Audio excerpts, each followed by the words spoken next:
morning and welcome to Radio Friends. This is Tuesday. It's June the 18th. We're a couple of days away from the first day of summer, but we're going to talk today about summer insect bites. And I've got DARRAN ALBERTY with us. Good to have you here, Darren. Thanks for having us, Paul. D&H Drugstores. This is a time of the year when people start coming in and say, what can I do for the mosquito bites, for the chigger bites, for all the other insects out there? Yep. So what do you do? Yeah, we've definitely been seeing an increase in calls, and especially with all the wet weather that we've been having recently. It's definitely a topic that's top of mind. So mosquito bites, the thing that, or repellents is actually what we're getting a lot of questions about. What can we use, especially for kids? And do people still use sulfur? Put sulfur on. We do have a couple of folks ask about that, and that's an old time remedy, and we do have that. So the yellow sulfur? Yeah, the powdered stuff, sure. When I grew up, out in the country, before we would go into the woods, my father used to have me rub sulfur all over my legs, all over my arms. You'd put it all over your body. Now, it's not harmful, is it? Well, it's not something that's recommended to use it's for not those stuff. Yeah, I mean, we used it growing up all summer long. For sure, and we still have people who swear by it now, but it's not one of the recommended therapies. But you can still buy it. If some of the old timers want sulfur, it's still available. It's still available for them. Yes. So what is modern day now? Yeah, especially for mosquitoes, the choice is DEET. A lot of folks are really familiar with that, and so the question becomes: do I need to go? How strong do I want to buy it? And it comes in all sorts of different concentrations. And is this something you spray on your body? Spray on, yeah. You'll be familiar with like the off-brand products, those types of things. They'll contain DEET. What about those bracelets? Have you seen those things, or do you carry those? As far as do they?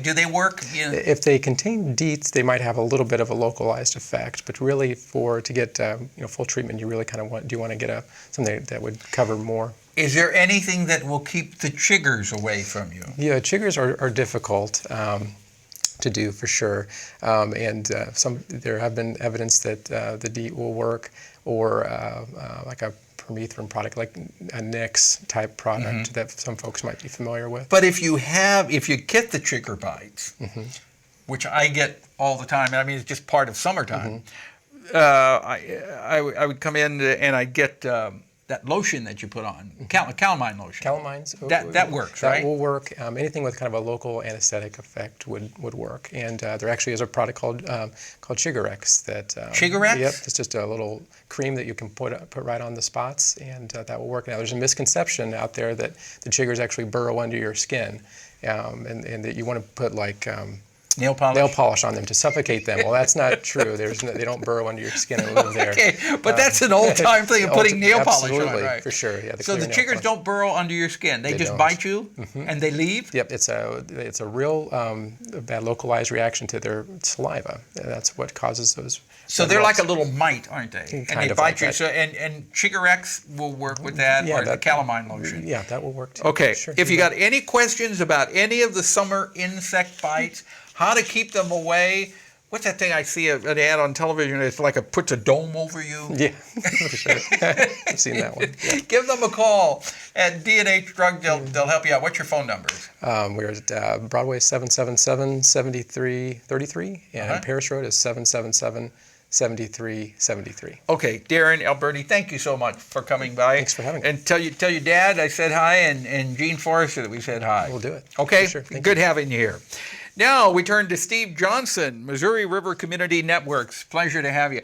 You need to go in there and get some of that stuff to keep the mosquitoes away from you. That's right. And what's it called? Chigger-X? Chigger-X. Chigger-X. Okay. When you're out on the Missouri River. But what are we talking about today with the community network? Well, actually, we're working on local food activities. Basically, we're promoting farmers markets, local food producers.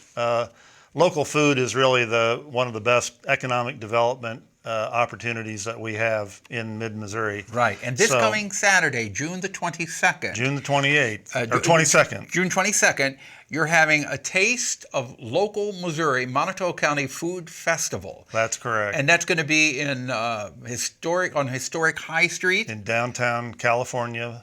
It's a beautiful historic area that they've spent a lot of time and money and energy rehabbing some of the old buildings in downtown California. Beautiful job. And so we'll have food vendors. We'll have people, some vendors giving out samples. We'll have food for sale. There'll be music. There'll be children's activities. The 4-H will have some children's activities. And so it'll be a fun event. And really the goal here is to bring together local food producers and customers. So is this a fundraiser for the Missouri River Community Network, or No. just a get-together? Yeah, this is actually an educational program that's being sponsored by the Missouri Department of Agriculture, the Specialty Crops Program. Okay. So, and it's a free event.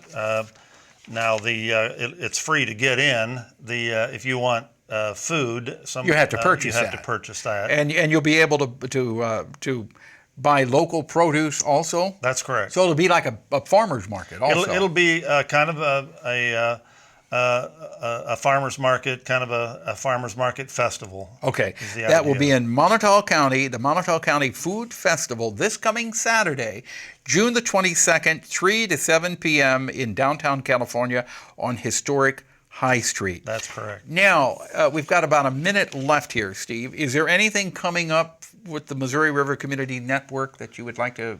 Well, actually, we'll have 4 more of these Taste of Local Missouri food festivals. There'll be the one after this will be July 25th in Lynn in Osage County. Lynn, Missouri, okay. Then the Jefferson City, the Cole County, will be August 24th. These are Okay. all Saturdays. The one here in Boone County and Columbia will be Saturday, September the 7th. And then you got one in And Cooper then in County. Cooper County on October 12th. Okay. If people want more information, is there one central telephone number they can call? Sure. It's 573-256-2602. Okay. Steve And there's- Johnson? Yeah. Well, there's also a website, What Taste is of it? Local Missouri. tasteoflocalmissouri.com. Thank you so much for coming by. Thank you. Tomorrow, music from Chicago. The Maples Rep Theater will be with us. Our program directed by Travis McMillan, Reynolds Journalism Institute. Audio is Pat Akers from KVIA. Our floor director is Rich Polzine, and our assistant producer and guest coordinator, Uncle James Mauser. If there's something you'd like to hear or see, I'd love to hear from you. Drop me an email, pepperp@missouri.edu. Have yourself a good morning. Bye-bye.